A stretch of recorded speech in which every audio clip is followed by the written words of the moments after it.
and Jermell Charlo. But right now I want to bring up a man who's certainly a courageous champion and still one of the best in the world. It takes two to tango, and both these guys went ahead and laid it all on the line. The man next to my right is a reason why boxing is so unbelievable. Ladies and gentlemen, I turn it over to Errol Spence Jr. here to give opening comments. Errol, he's joined by his trainer, Derek James. Hello, how's it going? It was a little off night. The better man won tonight. Not here to make any excuses. I definitely did the same. Just, my time was off and capitalized on a couple of things, and his time was a lot better than mine tonight. Turn it over to the media for questions for Errol Spence Jr. Raise your hand and wait until you get the microphone. Great. Hey, Errol. Andreas from the Sporting News. Errol, how was the weight cut for this fight? And I wanted to follow that with a second question. If the rematch had to be at 47, I know you said you want to be there again. Are you willing to do this rematch back at welterweight? Something I got to talk to my manager about, but hopefully he's at 154. How was this particular weight cut? Was it a very difficult one, or did you feel at ease with weight cuts? I mean, it's always difficult, but like I said, I don't make any excuses. The better man won tonight. One last question. What about Terence surprised you the most? Was it his timing, his power? What surprised you? Nothing really surprised me. It was just like I thought. It just my timing wasn't good today. Questions for Errol Spence Jr.? Hey, Errol, Keith Heidick from BoxingScene.com. What do you attribute your timing not being there to? Did you feel off physically or anything, or what was wrong in the fight? Yeah, I felt a little off physically, but most times I get through it. So, I thought it was gonna be just like the other times, but I couldn't kick it up a notch. Errol, Sam Gordon here with Las Vegas Review-Journal. How would you contextualize or describe Terence's power, and when did you really get a feel for it for the first time tonight? I got a feel for his power, probably like first, second round. He's a strong dude, but everybody at this top level have some type of power. But I think because my time was out, was catching me in between shots. Errol, Kevin Iole from Yahoo Sports. My question would be, your face was swelling up really badly. Were you having difficulty seeing as the fight progressed? No, I wasn't able to see it out. I'm sorry. I said no, I didn't have difficulty seeing it all. And then lastly, did you feel when the fight started, did you feel good, or did you feel like it was, maybe one of those nights? I felt cool. I thought, I could definitely do enough to win the fight, but I felt good. Like I said, I'm not here to make any excuses. I'm a grown man. I decided to agree to the weight and get down to it, and that's what I did. So, say no excuses. Hats off to the champion tonight. Errol, straight back. Dan Rayfield from Big Fight Weekend. I wanted to know, I know it's only a few minutes removed from the end of the fight. How do you think you're going to deal with this going forward, tomorrow, next week?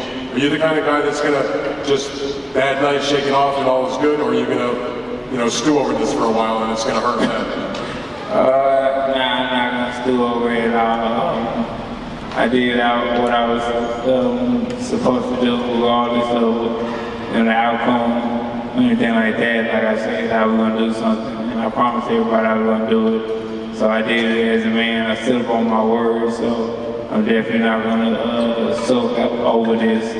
I'm going to get right back and get to it, hopefully at 154 pounds.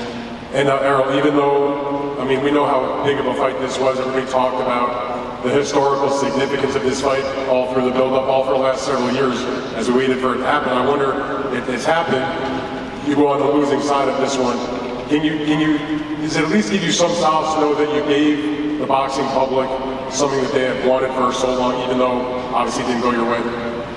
Definitely. It was exciting. I hope build up to it and leading up to it too. So it's something that I wouldn't change for nothing. And I'm definitely open to the rematch and hopefully be at 154 pounds.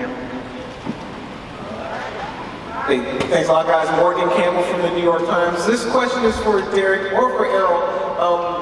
Once Bud won a couple rounds and he started to get the momentum, what types of tactical adjustments did you guys want to be able to make? So just really kind of like do our best to take away what he was doing instead of kind of standing in front of him. And I think that Errol, like you could notice, well I could notice, his time was off really bad and he was standing in front of him. So I think that that's kind of was the thing, it was just the timing. Reaction time was a little slower, but it's okay, it's like life, and come back and deal with it, and you get better.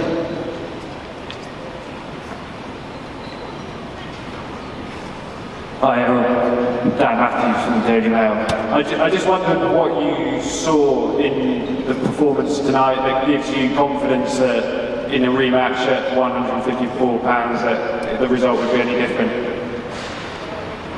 Who's talking to? Errol. Just wondered what aspects of the performance tonight give you confidence that you could change the result even at 154? Because I know I'm a lot better than what I showed tonight, and I know that a lot of things was out for me, and even though Terence Crawford did what he was supposed to, sharp, he was on point, and he made sure he was 100% ready in this fight. Andrew Jones, ESPN and NSK. First for Errol, I want to ask you, what did Derek James say to you in terms of supporting you after the fight and how loyal he's been to you? And is this officially your last fight at 147 in your mind? Yeah, in my mind, this is my last fight at 147 pounds, so hopefully the next one be 154. But Derek, just told me to, keep my head up. I was off and, trying to console me like he's supposed to. And Derek, just in terms of you consoling him and how you feel about this, what's been going to be your process over the next few days to be able to move on and then just go back to the drawing board on it? Well, I think that in watching it, I had time to understand what was going on. From the first, second round, I kind of saw what was happening, and you kind of like understand, okay, maybe eventually you can catch a good shot, maybe you can recover, but it didn't work that way, and it's okay. I mean, it's life. Unfortunate. This is what happens in big-time boxing. Somebody who's going to have to be in this situation. Unfortunately, it was us, and we'll got to move on. I mean, I had to fly to London tomorrow, so I'm gonna hold on this for a long time. May not ever get over it until after we revenge it, but it's just what it is. I mean, it was life, and you just gotta keep it moving. You gotta deal with it, embrace it, and move on. Got two more questions for Errol Spence Jr. Two more.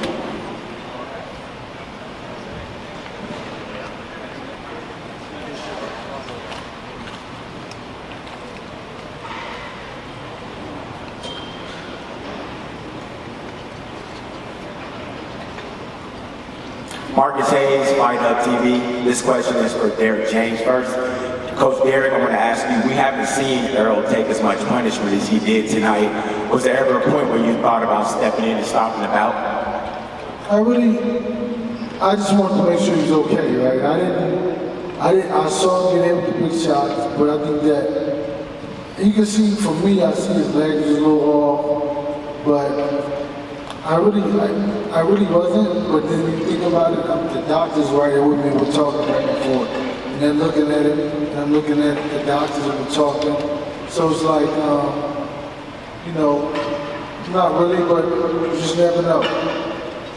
And Errol, we saw you go down a couple of times When you felt Terence's power, particularly in the second knockdown, when you got up, what was going through your mind at that time?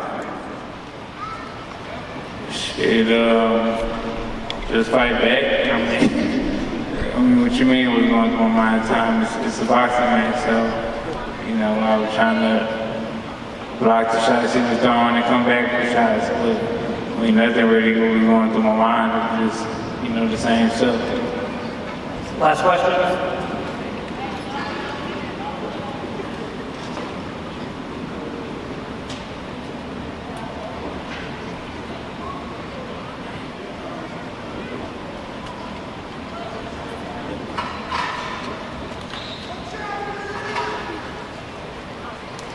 Cameron for the LA News Observer. Errol Spence, would you talk to us about what Terence Crawford said to you after the fight? Oh, you should ask me. But he just said, good fight, you know, much respect, and that's about it. All right, we will allow Errol Spence Jr. to depart, and you know what? Tonight we saw the two best welterweights on the planet colliding, and I give respect to both men because they went ahead and put it all on the line. Round of applause to both Terence Bud Crawford and Errol Spence Jr. for providing us an unbelievable night of boxing here in Las Vegas.